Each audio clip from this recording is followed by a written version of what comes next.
The crew of a turboprop attempts to find their way through heavy fog at a busy Texan airport, when suddenly E1. Rotate. the unthinkable occurs. On your ice! Shoot! It isn't until the fog lifts that the full scale of the disaster becomes apparent.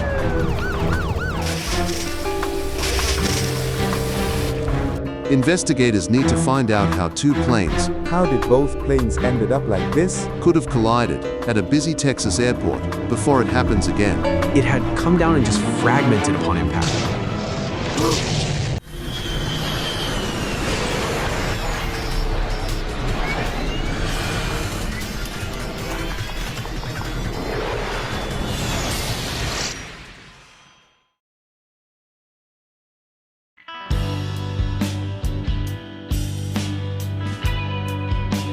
March the 11th, 1982. Dallas, Texas.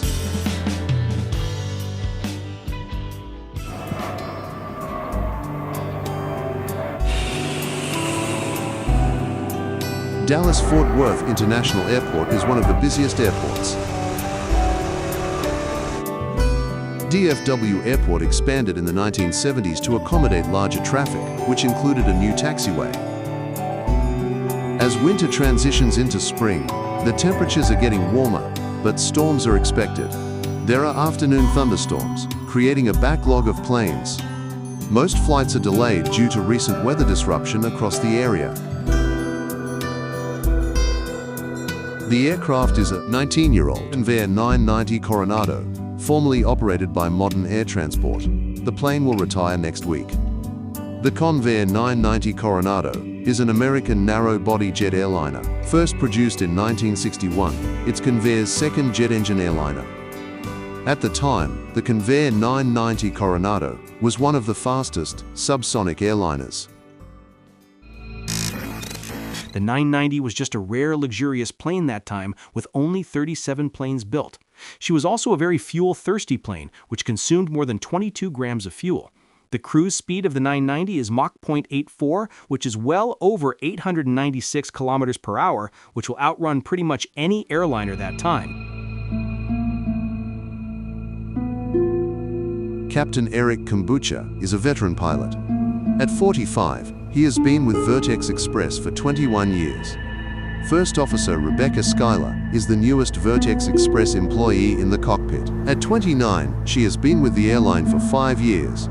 Flight Engineer Charles Hook, 38, is an experienced employee.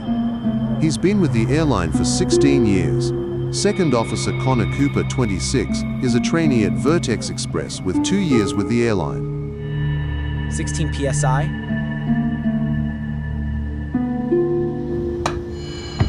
Engine 1 ready. Originally, Vertex Express Airlines was founded back in 1942 as Air Vertex, before its operations commenced in 1949.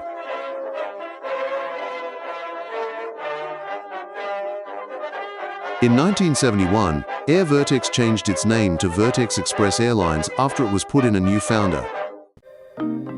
Vertex Express Airlines was a charter airline, an uncertified U.S. carrier that operated from 1971 to 1989. Its headquarters is based in Stamford, New York. The airline does non-stop flights to popular destinations at low fare prices, while providing passengers their full benefits. Vertex Express Airlines operated only 5 aircrafts, 11 Boeing 707s, 31 Boeing 737s, 5 Boeing 747s, and 7 Convair 990s. The airline is most notable for hiring the most female pilots. In May of 1989, the airline merged with United Airlines. That time when I was on the job, we had a big thunderstorm just a couple hours earlier, so most flights were delayed. But Vertex 1280 was delayed for an hour and a half. All engines ready. Delivery of Vertex 1280 Heavy IFR to Kennedy with Kilo, Florida 330s.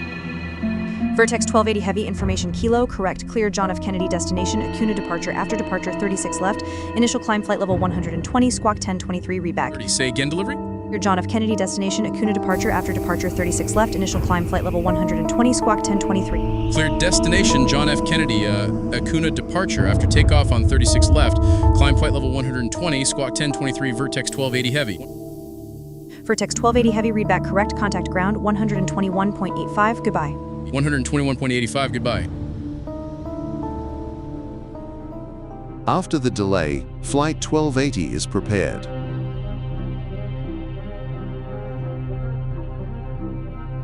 Vertex Express Airlines Flight 1280 is scheduled to land at JFK from DFW a couple hours later.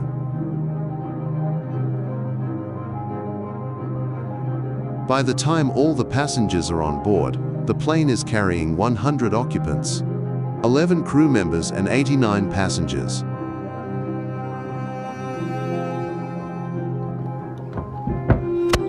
Madison Chambers is one of the flight attendants aboard Flight 1280. She's been with the airline for 4 years, and she was used for the airline's advertising campaign. It was just another day on the job. I wanted to get to New York so I could meet up with our business managers with Vertex Express. Excuse me, may I have a soda, please? Sorry, but you will have that later once we're in the air. Jeff Henfire is a lawyer. He is flying to JFK for a business trip.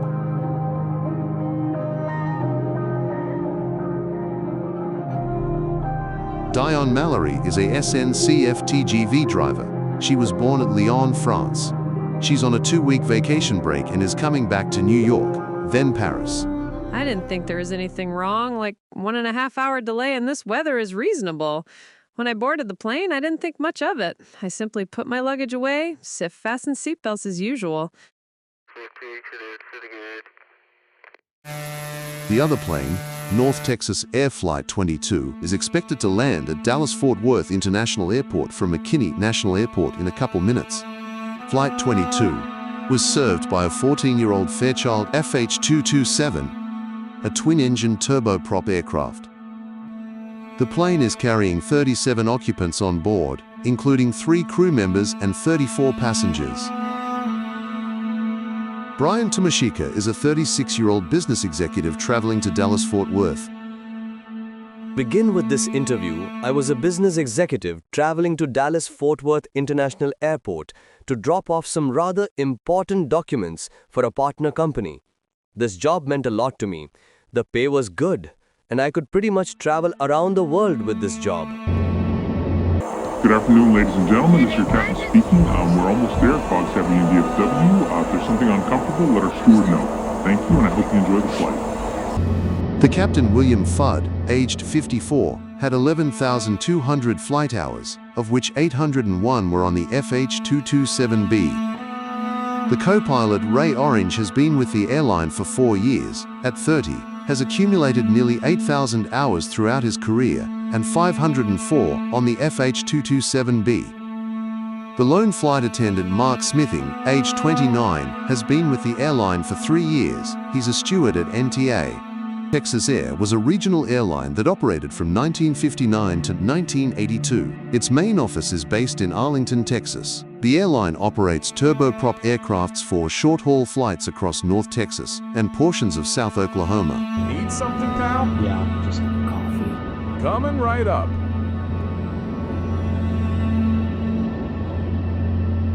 Thanks. You're welcome. Luke Mendez is a 16-year-old high schooler traveling alone to Texas to see his grandparents.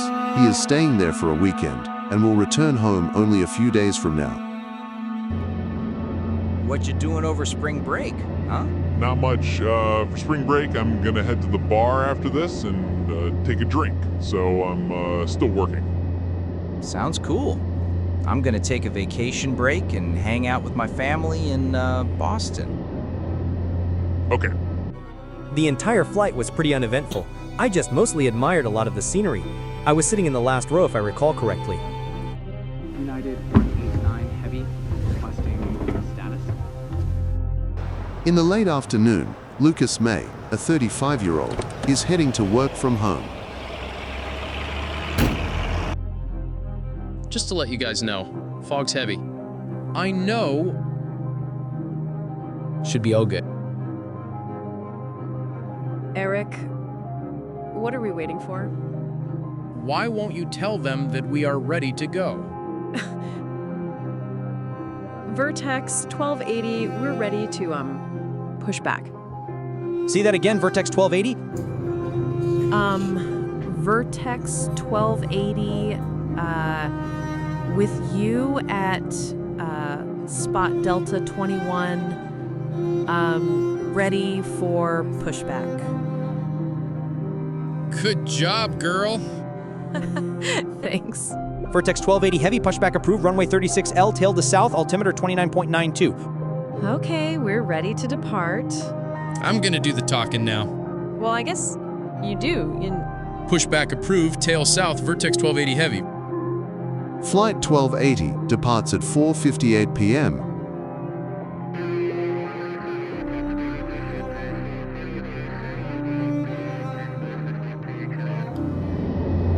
You know what's other than this? I was a former USAF captain before I joined this airline. Yeah. Tell me more about it.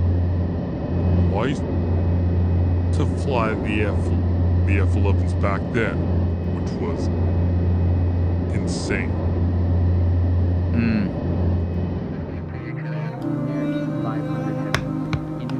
North Texas 22, direct STOZ, descend and maintain 6,000, resume operational speed.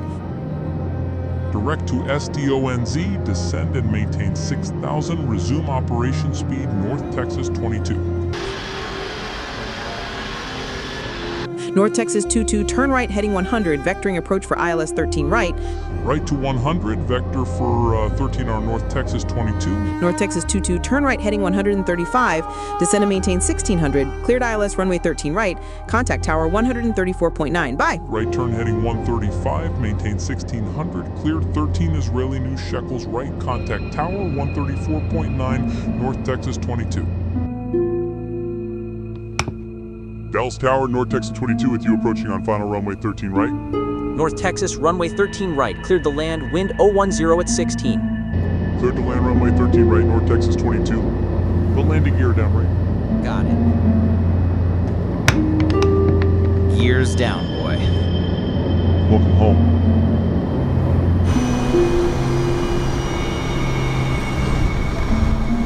That was rough. Flight 22 lands before Flight 1280 begins taxiing. Okay, tow bar is disconnected. You guys have a great trip. Thank you. Vertex 1280 Heavy, ready for taxi, Delta 21. Vertex 1280 Heavy. Taxi via GWR, hold short at runway 36R. After crossing, hold short at runway 36L. Be advised that the visibility is under 600 meters. Taxi via GWR, hold short at runway 36R. After cross, hold short at runway 36LM, Vertex 2080 Heavy. And begins taxiing. After all those, I only wanted to think one thing only, is to arrive to New York, then go back to my birthplace at Lyon. The lead already was making me insane enough. At least I didn't overreacted. North Texas 22, turn left Alpha 5, contact ground 121.85. Left turn Alpha 5, 121.85, good evening. Goodbye, thanks for flying. Flight 22 starts taxiing after Flight 1280 started to taxi.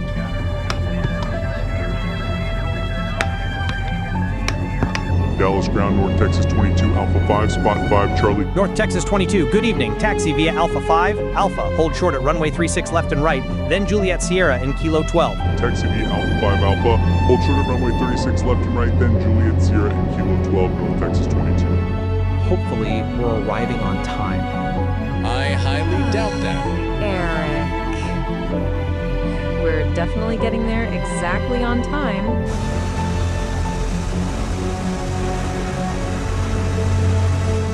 I was seated in the very back jump seats with my other 3 mates. The taxiing felt slow, but it was an ordinary thing. Dallas ground, Vertex 2080 Heavy, holding at runway 36R. Vertex 1280 Heavy, standby, company 747 on final. Vertex 1280 Heavy, cross runway monitor tower 134.9. Cross runway contact tower 134.9, Vertex 2080 Heavy. Flight 1280 finally gets to its last position, runway 36 left. Passengers on board Flight 1280 are eager to get to their destination.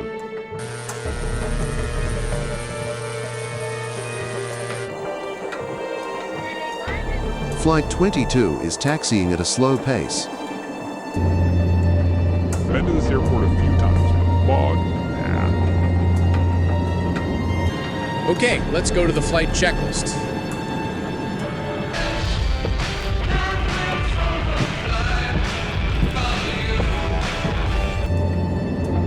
Dallas. The city I lived my entire life. Yeah. It was a slow and time-consuming process for us to even get anywhere. I think it's on the left. I guess, yeah. Flight 22 takes a wrong turn instead of moving forward. After landing about 10 minutes or so, the plane turned left while on the taxiway, which was relatively awkward and confusing. It gave me a bad feeling that we were going the wrong direction. I shrugged this feeling off. All of a sudden, Flight 22 is taxiing on the new taxiway built. Something's off here. Are you sure this is the correct route? Yeah, I'm 100% sure this is it. Okay. He then stops at taxiway Whiskey Kilo. Alright, let's stop here. At this time, the controllers are concerned where Flight 22 is at. Because of that thick fog, I couldn't locate him anywhere, so I asked for some assistance. Hey, where's North Texas 22? We didn't have ground radar that time, so we had to rely on position reports. Basically, aircraft telling us where they were. I can't find that idiot. Try telling him where he at. Okay. North Texas 22, report your position. We're at Old Shore Ebb, sir. William assumes he's on the correct taxiway, Alpha, but he's on taxiway Whiskey Kilo. North Texas 22, roger. Cross runway 36 left and right. Cross both runway, North Texas 22. Once William said he was on the correct taxiway, I trusted him and he was granted to cross. Flight 22 crosses runway 36 left, unaware of Flight 1280. Flaps set. Check.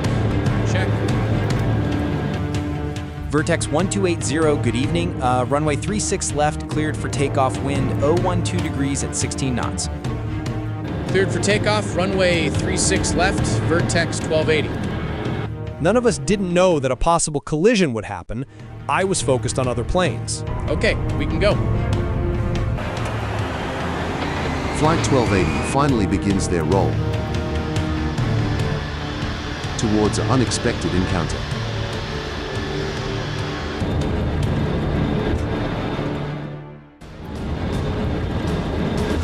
Unaware of Flight 22, the Convair passes V1. They cannot stop anymore. V1.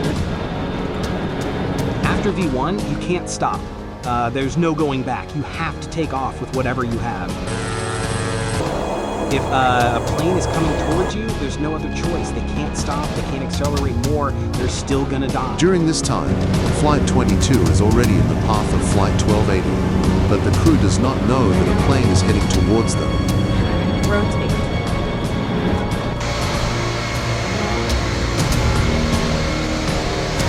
I heard a distinguishable sound of a jet engine approaching, getting louder and louder.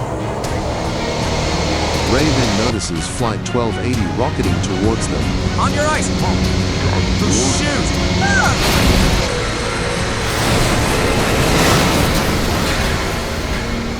Then everything just disintegrated in front of me when that plane struck us.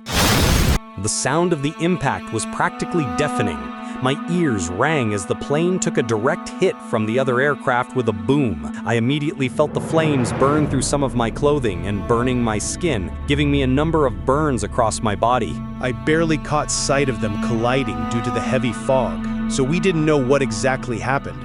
I just saw two bright flashes of fire down the runway. What the hell was that?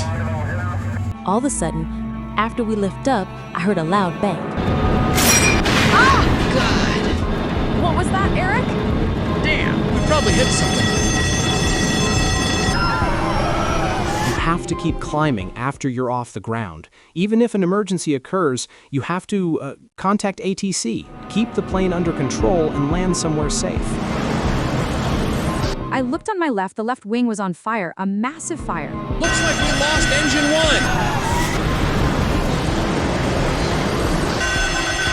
1. Eric and his crew are figuring ways how to get the wounded plane under control. I need help here. Don't worry. That time the plane is banking like crazy, luggage fell down into people on the left rows.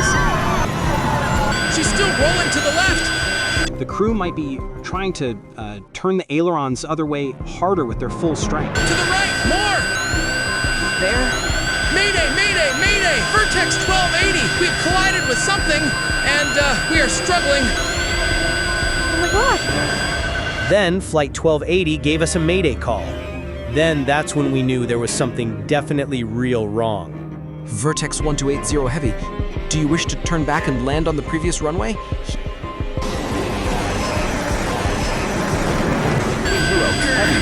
I can't let this plane go down. Oh my God, please save us! Then the plane started banking slowly to the left until we were sideways. Vertex 1280, do you copy? Vertex 1280 power. This gotta be it. He or she isn't responding to me.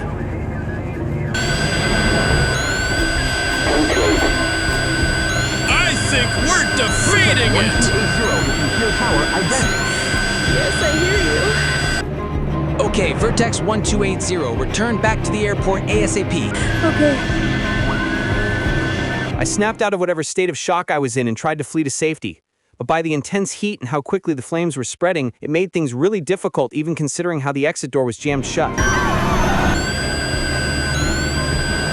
The crew managed to gain some control, but it's too late. We're not gonna make it. Please don't crash. I then yelled out for everyone to brace. Everyone, brace, brace, brace! Keep your seatbelts fastened! Before we hit the ground, the flight attendants asked us to brace for impact. I quickly did that. I only thought of, I guess we're dying tonight. Goodbye, everyone.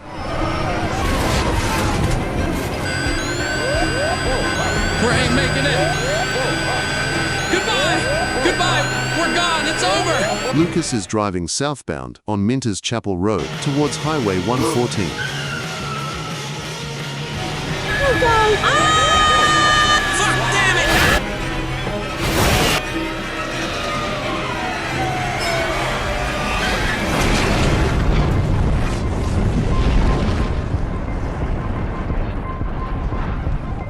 The Convair 990 crashes into an open field near a creek. The full load of fuel instantly ignites. Pieces of the plane slammed into Lucas's car on Minter's Chapel Road. He is killed instantly. Then I just blacked out for a while.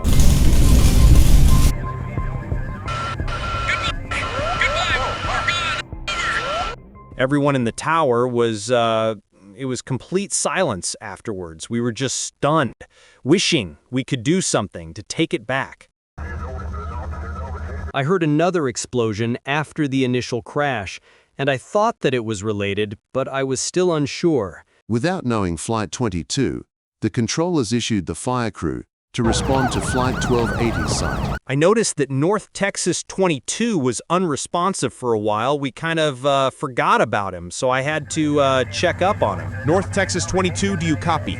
Most of our attention were caught on Flight 1280. North Texas 22, I called please Flight acknowledge 22 ground. 5 times. North Then Texas I realized 22, there was ground. another crash other than 1280. North Texas 22, do you hear my last transmission? He's not responding either. But he was unfortunately involved in the crash too. That's when we know 2 planes just went down. I then attempted to start saving people before the plane was fully engulfed, and it eventually got to the point where I was unable to save anyone else.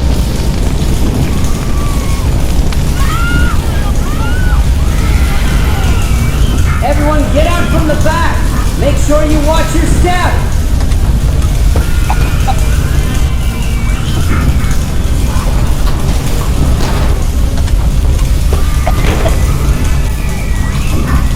Putting some force on the door by prying open the door with a pocket knife and throwing my body against the door, it eventually gave way and opened up to let me escape.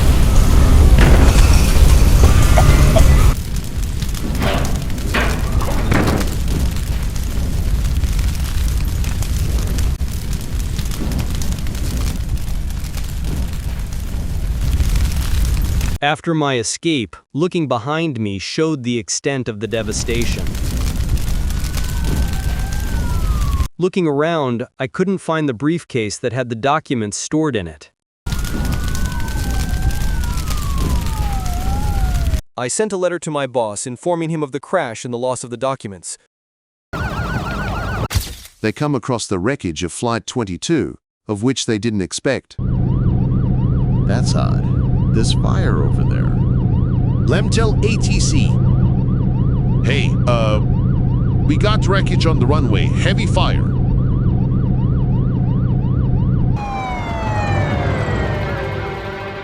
Only through slow realization and the piecing together of inconsistencies and field reports does it dawn on them that something happened. When I arrived that time, it was just a huge inferno, but I truly believe there's going to be some survivors in the back. Are you okay, sir? The way you treated, buddy. But only 2 came out alive. It takes firefighters less than a minute to arrive at Flight 22's site. Once we walked towards the engine, which was further down the runway, there was trails of debris and blood along the engine's path. The engine, which was bloody, totally shredded the 2 poor pilots of that plane. I just wish I'd never seen that ever again.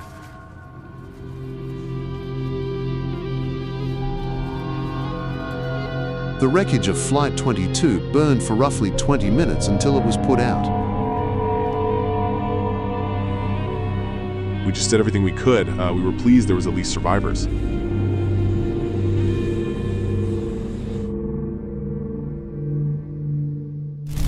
And then I didn't remember much of that. Just know that I got knocked out, and that's it. I barely woke up.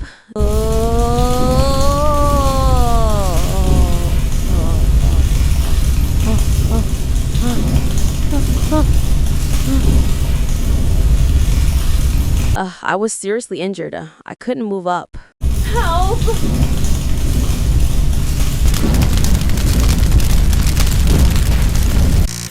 We got dispatched on a sprinkling, foggy Thursday, just almost near evening, that there were 2 accidents at once. And I thought, man, this has been a long day. It takes firefighters less than 5 minutes to get to the site of Flight 1280. I knew this was something real major after 2 planes went down at once. I called my headquarters for this portion of the country. They said one word: go.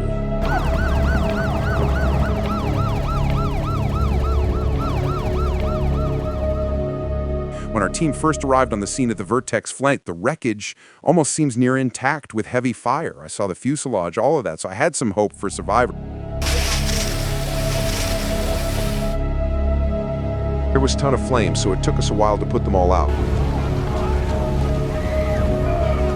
There was a traffic jam after the roads were closed. There weren't that many cars, but people were rubbernecking towards the site, so the police had to do some crowd control. What's going on over there? Is everyone okay? We're not telling much about what's behind us now. What are those people doing here? Get this scene under control immediately. Everyone, get back to your cars and turn back from here. Get out of here. Shoo, go, out. We're not rubbernecking here. Sir, please move away from the scene. Toxic fumes smelt horrible that I had to cover my face. The car that got hit by the plane, the door was jammed, so we had to use a hydraulic rescue tool to break open the door. Unfortunately, we already know that the driver was killed. We saw the tail section, and as I knew it, there were signs of life over there.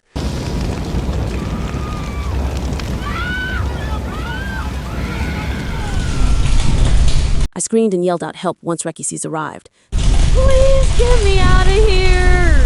Don't worry, you're getting out of North Island. Then I knew I have to go to the hospital. Okay, come along. You're getting treated soon.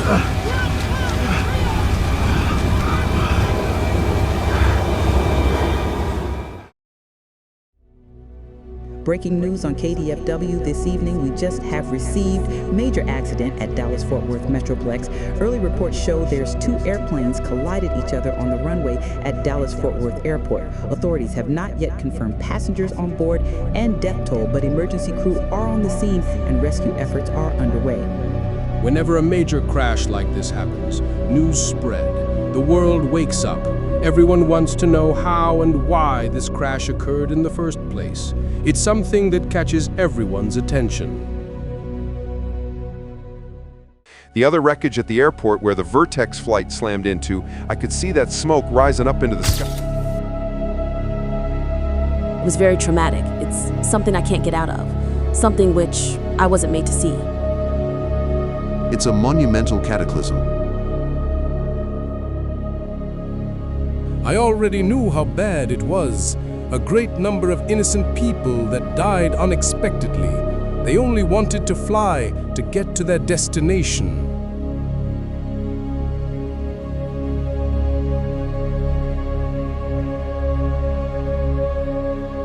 After this major crash happened, it was the deadliest crash of that year, until another plane crashed as 4 months later dethroned this crash. Only 2 people, Brian and a passenger, survived the collision.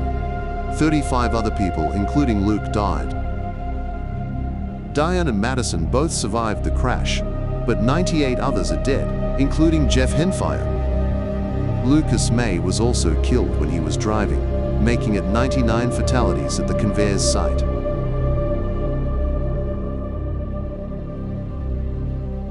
In total, with Flight 22, 134 people are killed. 2 planes colliding in a major airport, it's going to be a major accident, so they'll most likely jump on it right away. Investigators from the National Transportation Safety Board arrived just 5 hours later. Darnell Holmes is one of the first investigators to get to Dallas-Fort Worth International Airport. When our team and I got the call that there was a major accident in Dallas-Fort Worth with 2 aircraft down, we knew we had to immediately jump on this, get out there right away basically, because we were told that this might be DFW's worst accident since it opened. A lot of our investigators were already off investigating both the World Airways and Air Florida accidents that happened 2 months earlier out on the East Coast, so we were stretched pretty thin personnel-wise. All right, careful. Watch your footing. They always have to deploy at a crash site after a plane goes down so they can investigate deep into it to prevent more crashes from occurring. For Darnell, the accident is an eerie reminder of an investigation 5 years ago. March 1977.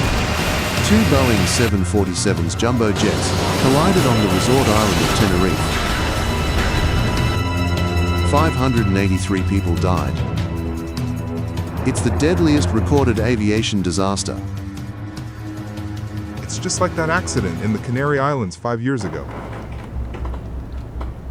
You can still smell it, eh? Fuel's heavy in the air.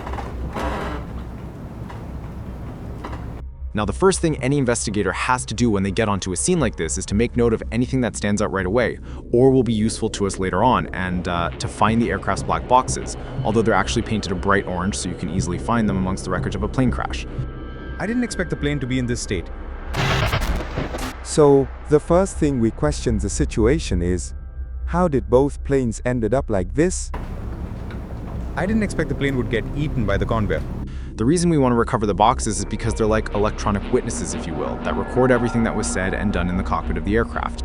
If we ended up losing a box, then that's a major blow to us investigators. Hang on. He should have stopped way back there. Why is he all the way over here? Along runway 36 left, we documented the burnt-out wreckage of the North Texas plane, along with the debris the Vertex plane left behind. If this aircraft is here, then something else had to meet it here. The debris pattern left behind was consistent with a collision between the F-27 and the departing Convair, but something didn't quite add up in our books. All these clues that he's on a runway and he missed them all. Unbelievable. We looked around the cockpit.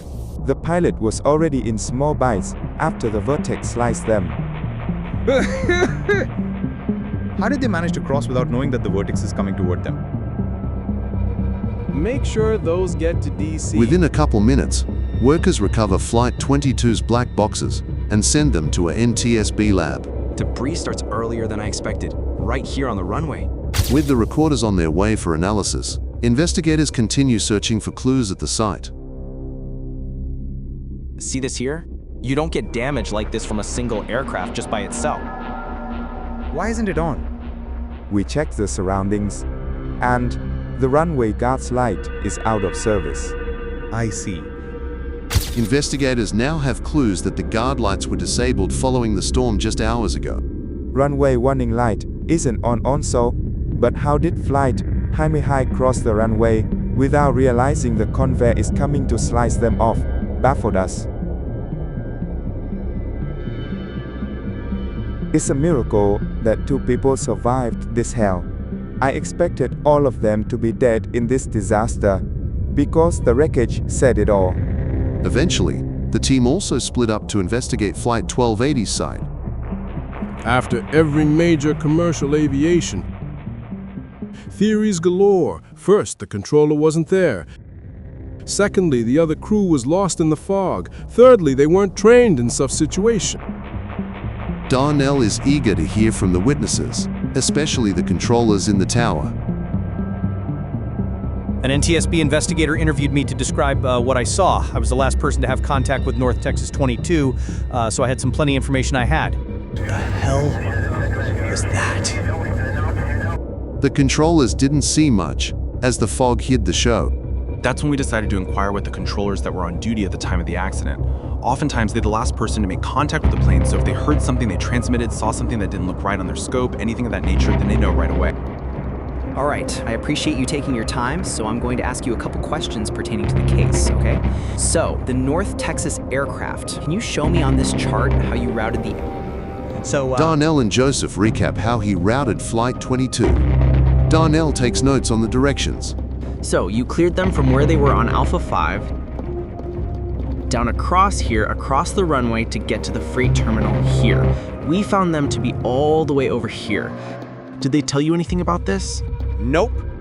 The plane was reported to be a full mile to the south on a completely different taxiway by the folks in the control tower, so an aircraft like the FH-227 being in that position on an active runway that got hit by a departing aircraft, something told us that this FH-227 wasn't where it should have been. Did the crew of the North Texas plane say anything that tripped you up or anything like that?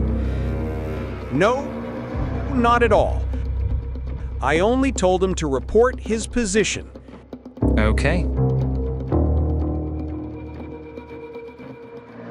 One more thing. Can you describe the weather conditions at the time, please? Here. Hang on. If this says it was foggy out, why didn't you issue progressive taxi instructions? They knew what they're doing, so I let them do what they do. When I inquired as to why the folks in the control tower weren't aware of this, he told me that because of the weather, they were not able to send repair crews out right away. In March of 1982, V1. 2 planes collided on a busy Texas airport on a foggy Thursday.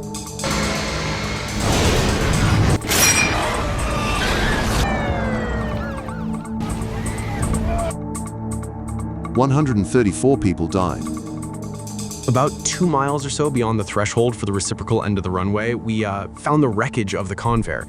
It had come down and just fragmented upon impact. Okay, this is the wreckage of the Convair. Take note of anything that jumps out at you. We had to be careful walking the site because there were sharp bits of metal and whatnot that would have injured us. Darnell and his team finally arrives to the conveyor site. The wreckage is still smoking after a few hours. Because its wreckage was so far from the main collision area, this told us that the 990 was airborne, but just barely. So we needed to understand what happened in between. We started with the left wing. That's where we found, honestly, some of the most significant damage I've seen in my career in a long time. The leftmost engine, that was gone, back all the way by the runway, and the wing section showed signs of a significant fuel fire and whatnot that was damaging the wing pretty badly. That's part of the left wing. Good job. Hey, over here.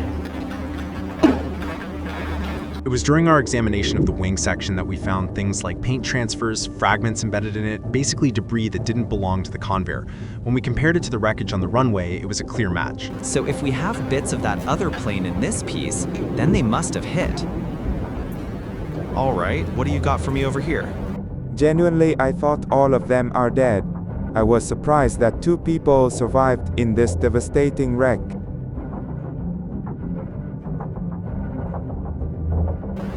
So the car got hit here by that, and it skidded across the grass. Whenever investigators arrive on a crash site, the first thing they see is the devastation left. So it first struck here. That could probably be the wing.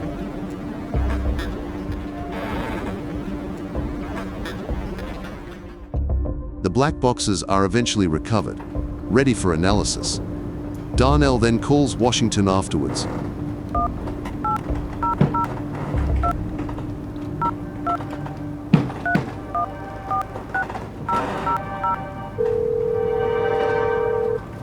Good news. They managed to recover the tapes. They should be sending them over now. Because I saw it went down. Well, the plane was, Investigators then interviewed witnesses that saw the collision. Flashes of orange light in the fog. The next day after the crash, the lights were soon repaired. After we examined the wreckage and interviewed all pertinent witnesses, the next step for us was to start going through the paperwork, if you will.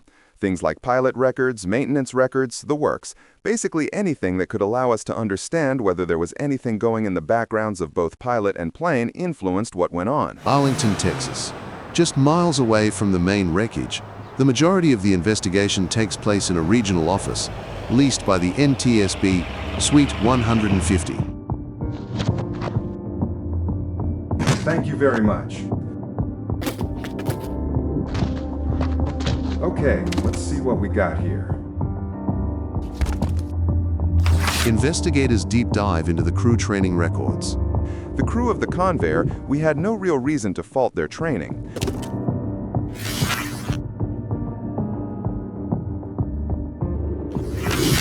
The crew of Flight 1280 are mostly experienced and never had an issue.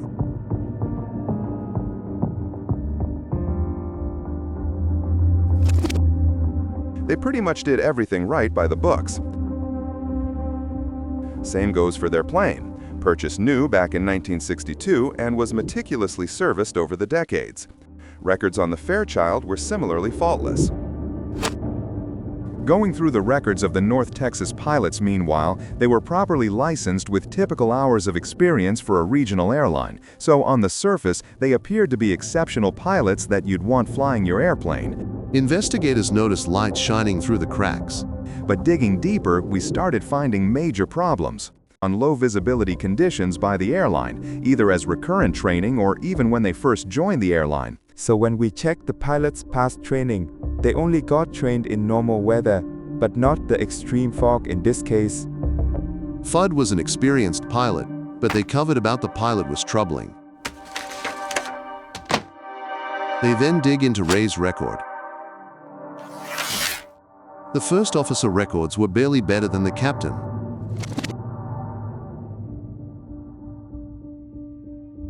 Ah, man.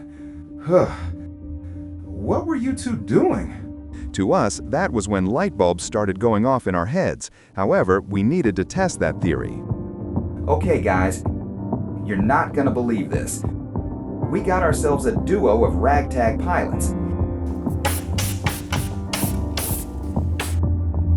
The captain was certainly experienced. I believe he had somewhere in the ballpark of 8,000 hours or so. On paper, that's when we found he wasn't the model pilot one would believe. The captain failed a check ride in 1977, okay? His employer noted him repeatedly trying to rely on outside visual references when the situation doesn't call for it. We honestly have no idea how in the world did these numbnuts from North Texas are allowed to fly. The co-pilot, certainly better, but not quite there. He's a solid pilot, just lacks the confidence to challenge the captain. The first officer only had about 2,000 hours, and his records wasn't certainly that much better than the captain's. If you thought having a bunch of pilots with plenty of holes in their records was bad enough, fate conspired against the pilots by North Texas Air having absolutely no training syllabus at all on low visibility conditions, what to expect, and so on. All in all, are these the pilots you want up in the flight deck? Paired together? Nope. Absolutely not. By themselves, none of the issues we noted would prevent a pilot from flying. But if you applied all of them at once, we got a pretty nasty picture out of it. Yes, they were qualified to be out there flying, but qualifications alone don't guarantee a safe pilot. To sum it up for the crew that time, North Texas was a walking blind. They're completely lost. Vertex, on the other hand, they knew the drill. On your ice! In a situation like that, our human brains can't react quickly in low visibility. Shoot!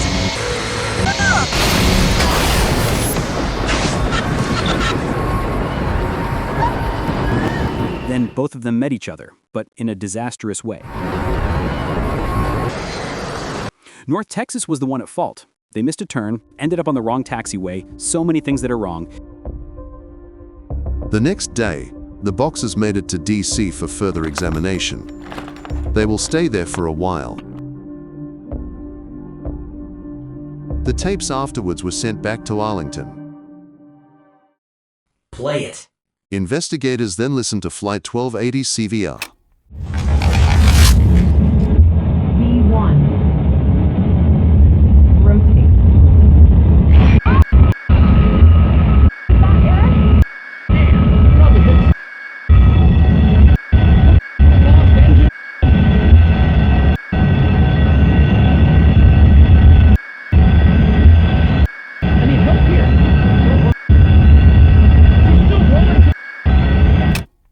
The quality of the recording was poor.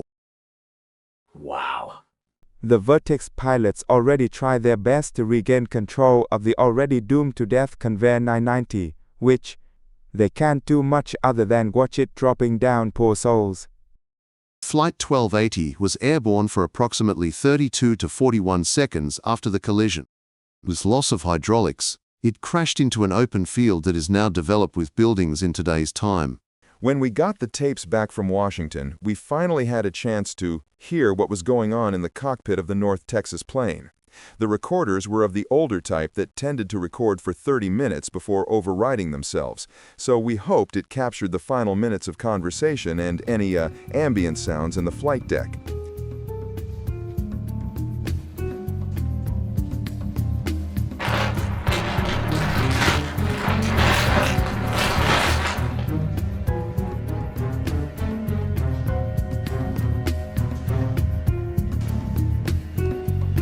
The thing I wonder is, why does the pilot taxi at 30 knots in this sick weather without asking the controller for progressive taxiway? We had the idea of a hands-on approach to tracing their path, and I ended up having to go to the toy store and picking up a couple of these little plastic toy planes that we could push around on this table that showed the layout of the airport. Okay, here's the model planes. Pushing these little toy planes around a table helped us understand the route in the end. Okay, go ahead. We start by listening to the tapes all the way through, no interruptions or anything, just to allow us to understand the sequence of events. All right, so far so good. A little stressed, but that's to be expected.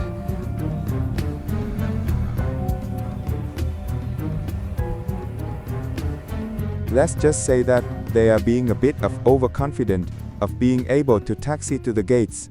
Already, they taxied to Bravo instead of Alpha, then turned left to Charlie, then somehow ended up at Whiskey Kilo. Missed the turn for Alpha, but that's fine since Bravo parallels Alpha.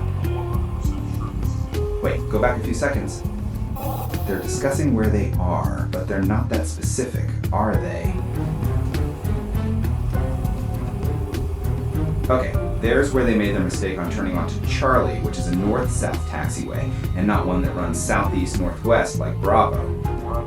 Stop right there. I didn't hear any positive identification of 36 left that they're about to enter, did you? Continue. The air traffic controller didn't even realize the plane is already off path. The last time they asked Flight 22 to report position is when they're about to cross. Extreme negligence.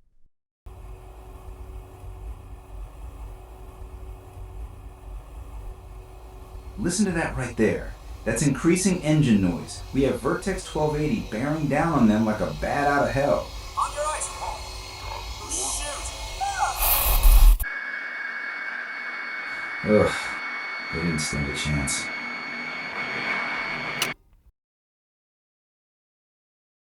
What we just heard was a crew that believed they were in the right spot, but they were somewhere else entirely. But because we weren't seeing what the pilots were seeing out of their windshield, we needed an entirely different approach. Investigators are baffled. Why didn't the airport's signage and runway marks prevent the pilots from being lost? On your ice. Shoot. To help us better understand how the North Texas guys could have gotten as lost as they did was to perform what we call a taxi demonstration. We went to Collin County Regional where they took off from and basically acquire one of their Fairchilds and one of their pilots flew into DFW and just taxi around the same route they did. Investigators retraced Flight 22's route.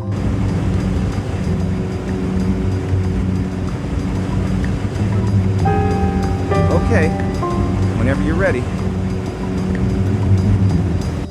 We knew the airport had expanded in the late 70s and encountered problems with their infrastructure, and as such noted things like taxiway lighting. That's the blue edge lights and green centerline lights that tell you there's a taxiway here.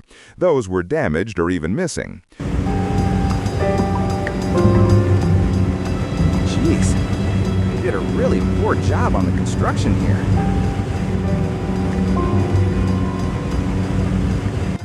The yellow signage that told you which way to go, they were a confusing mess of misleading or incorrect signage. Okay, stop right here. You see that sign on your left over there? Up ahead of us? Is it telling us to turn left or continue straight to reach Charlie? There's another one further up, but that says to turn left onto Whiskey Mike to get to Bravo. That's not on our charts here. At the Whiskey Mike intersection is where Flight 22 took a wrong turn onto the new taxiway, Charlie.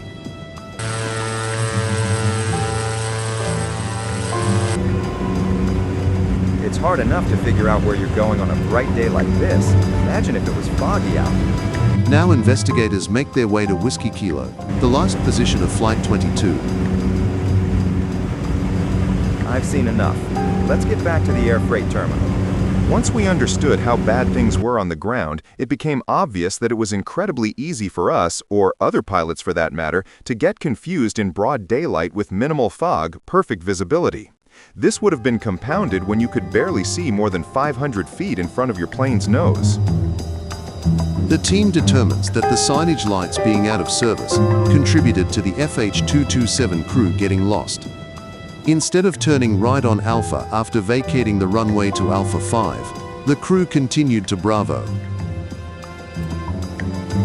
Then they make a left turn on Whiskey Mike and turned up on the new taxiway instead.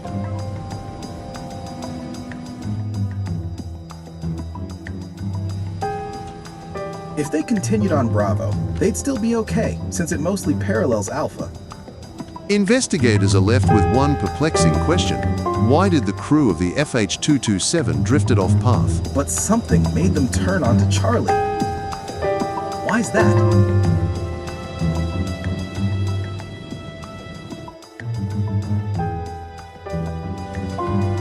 Could they have confused the West Air Freight ramp with the South Air Freight ramp? Now we're getting somewhere. They claim that the pilot was doing everything, while the co-pilot did nothing. Overconfidence led them astray into thinking the South Air Freight area was in a completely different area, prompting them to turn left onto Charlie. When they realized their mistake, They turned onto Whiskey Kilo, then tried to get to Echo and backtrack down the taxiway back towards Alpha. If the hydraulic system controlling the slats failed, it could explain the plane's loss of control. The leading edge slats on the left wing retracted, which increased that wing's stall speed, and with the departure of the number 1 engine disabling captain's instruments and the stall warning system, they never even knew they actually lost the engine. What was that, Eric? The hydraulic lines were cut, causing some slats on the left wing to retract, but the slats on the right wing are still down, causing the left wing to lose lift. The plane began to roll. They got leading-edge flaps and slats retracting from a badly damaged left wing. They're trying to correct one way, but the aircraft keeps rolling. The damage from the collision that resulted in Engine 1 departing from the aircraft damaged the front wing spar and tearing into the fuel tank.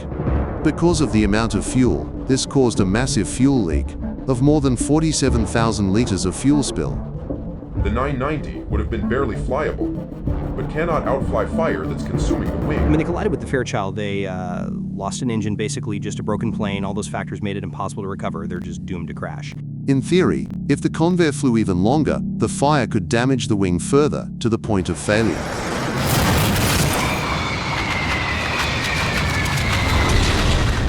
By and large, we ended up at that stage of the investigation where everything started to line up.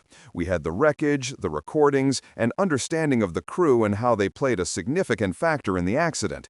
All we needed to do now was to find that one very important element that linked all of them together. The accident investigation took 12 to 26 months to complete. It's at this stage that the investigation becomes permanent. Every piece of evidence, calculations, every conclusion has to be clearly documented. No single failure caused this accident. It was a chain of events, each building upon the last one.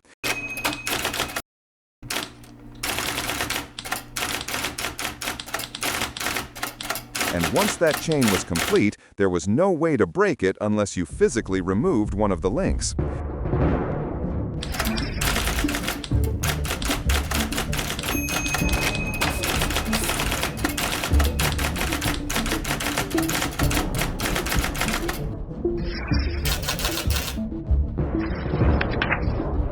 Accidents like this are never simple, but the lessons they leave behind, they have to be to ensure nothing like this happens again. The final investigation report of the accident is finally published in 1984, just 2 years later. The final report calls for improved airport lighting and signage to help prevent confusion and overconfidence. The FAA also issued recommendations to help improve the airport. Investigators finally figured out what happened on the day of the collision. The amount of human error and overconfidence caused by the FH227 crew is what led up to the disaster. A ton of errors, but their uniqueness says more about the human interaction. A disoriented FH227 crew being lost in the fog mistakenly took a wrong turn on an entirely new taxiway. The 990 crew took off as routine. The controller didn't know exactly where the FH227 was. They failed to warn the 990 because he thought the FH227 was where it was. But they were in an entirely different taxiway.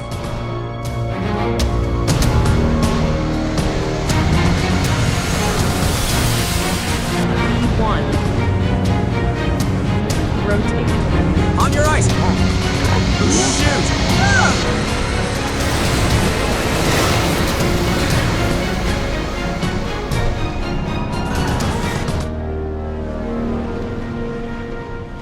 In the end, someone must have done something wrong that caused this accident. There was just really no hope in this one. It's the second crash Vertex Express Airlines had, but this one was way major that the CEO of Vertex Express Airlines, James Tusser, held a press conference. It's not entirely our fault. We've done everything all right. So, I would blame our North Texas Air for this.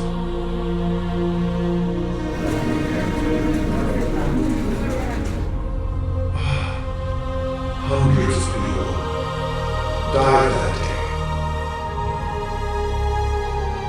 I just wish it never occurred, especially for my airline. Families of the passengers and crew on both flights plus the survivors, and even Vertex Express Airlines themselves, filed lawsuits against North Texas Air in federal court.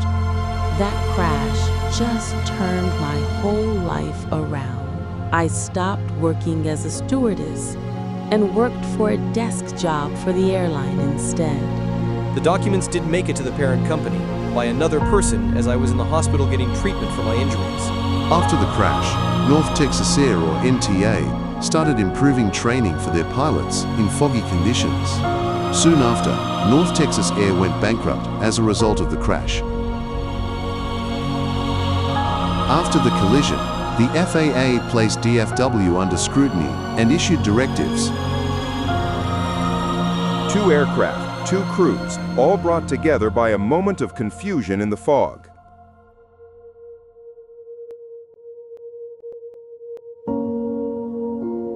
This one particular collision changed DFW significantly, and it was caused by many factors. In aviation, knowing where you are, both in the air and on the ground, is everything. On that day, one mistake was all it took.